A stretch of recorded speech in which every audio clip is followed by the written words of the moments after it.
Assalamualaikum warahmatullahi wabarakatuh. Ketemu lagi dengan saya Erwin. Kali ini saya akan membacakan cerita yang ditulis oleh Kamai Thea. Nanti linknya aku taruh di kolom deskripsi. Sebelum masuk ke ceritanya, mohon dukungannya untuk subscribe channel ini, setidaknya untuk mengurangi jumlah pengangguran di Indonesia.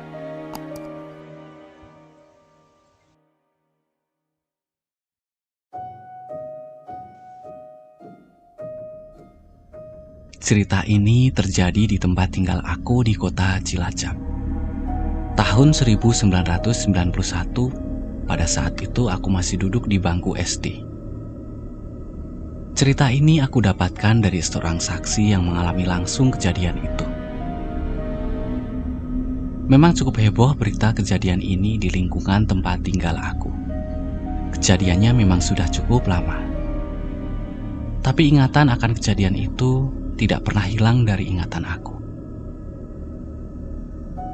Ketika itu, aku tinggal bersama orang tua di rumah dinas yang letaknya tepat di samping kantor. Kedua orang tua aku kerja di salah satu PT di sana. Rumah dinas aku bisa dibilang rumah baru. Kondisinya cukup asri dan nyaman. Beberapa meter di belakang rumah aku terdapat rumah dinas kepala kantor. Rumahnya cukup besar, dengan arsitektur khas rumah bergaya Belanda di masa lampau. Rumah tersebut dihuni oleh kepala kantor beserta keluarganya, ditambah satu asisten rumah tangga. Rumah tersebut sangat klasik, benar-benar masih terasa original tanpa ada perubahan apapun dari bentuk awal rumah itu dibangun. Hanya ditambah pagar besi, kamar mandi, dan ruang dapur yang diperlebar.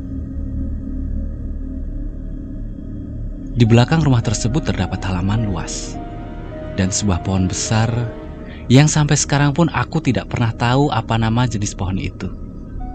Yang pasti itu pohon cukup besar dan daunnya sangat rimbun. Konon rumah tersebut dulunya ditinggali oleh seorang petinggi militer Belanda. Entah siapa dan apa pangkatnya masih tanda tanya. Dan di rumah itu beliau tinggal bersama seorang istri dan seorang anak perempuan berusia 7 tahun. Hari Senin itu, kepala kantor yang bernama Pak Jaya bersama keluarganya akan pergi ke luar kota karena ada urusan keluarga di Bandung. Dan katanya akan pergi selama 4 hari. Selama dia di luar kota, dia meminta 2 orang cleaning service kantor untuk mengecat dan memperbaiki beberapa kamar di rumahnya dan sekaligus menjaga rumah tersebut selama Pak Jaya di luar kota.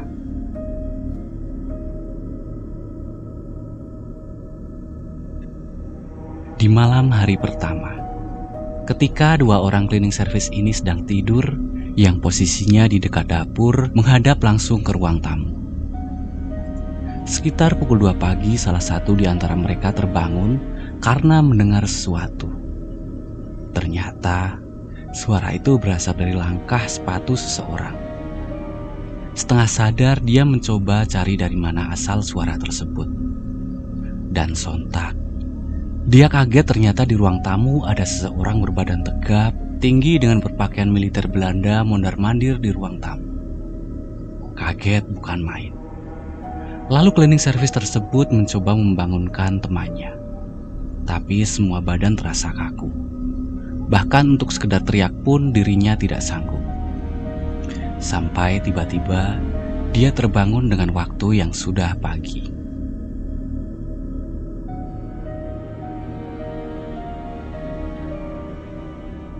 Malam hari kedua.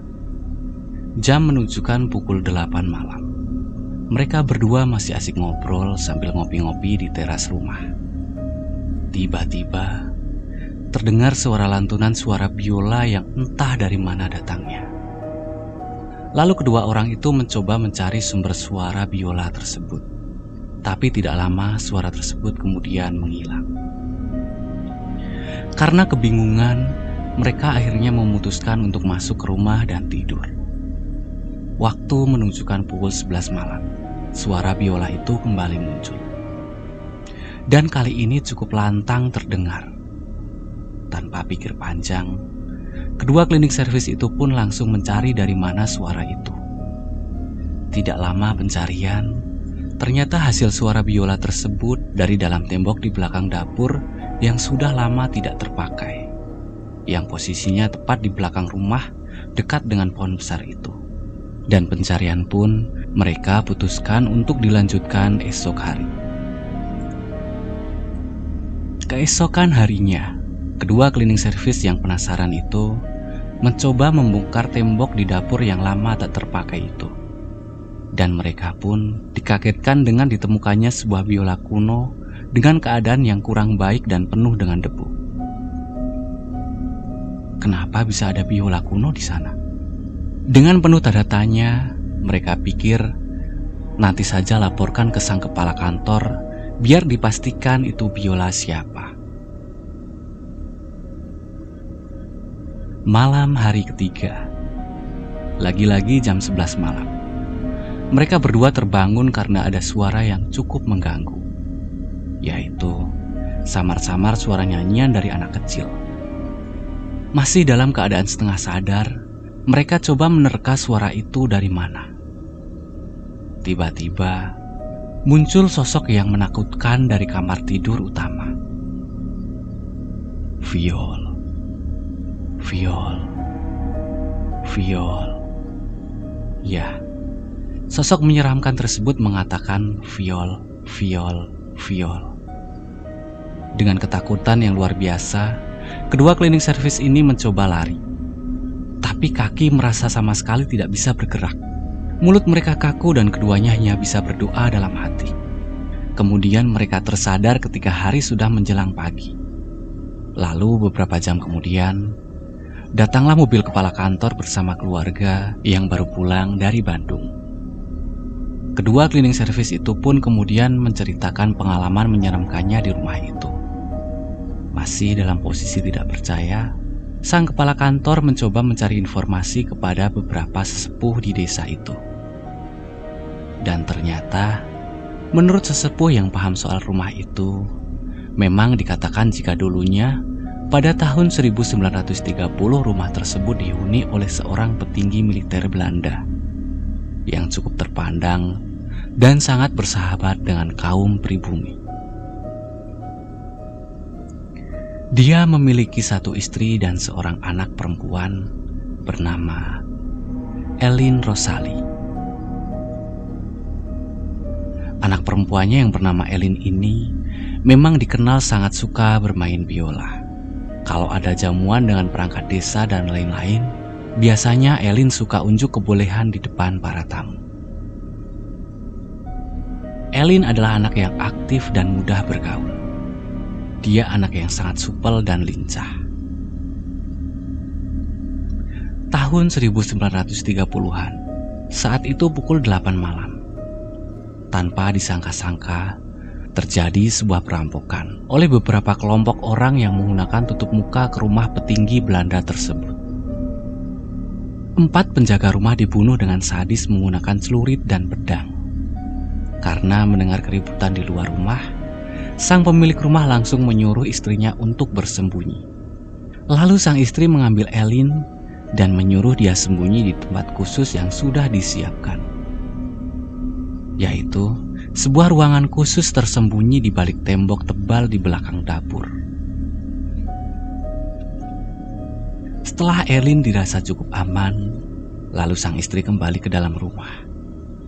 Tapi ternyata perampok sudah berada di dalam rumah dan suaminya sudah tewas dengan kepala terpisah dari badan. Dan akhirnya sang istri pun ikut dibunuh perampok tersebut dengan cara yang sangat sadis. Sementara itu, Elin sendiri terkunci di dalam ruang persembunyian dan akhirnya ikut tewas karena kekurangan udara. Jasad Elin baru ditemukan dan dievakuasi 20 tahun kemudian. Itu pun secara tidak sengaja ketika proses renovasi ulang rumah tersebut.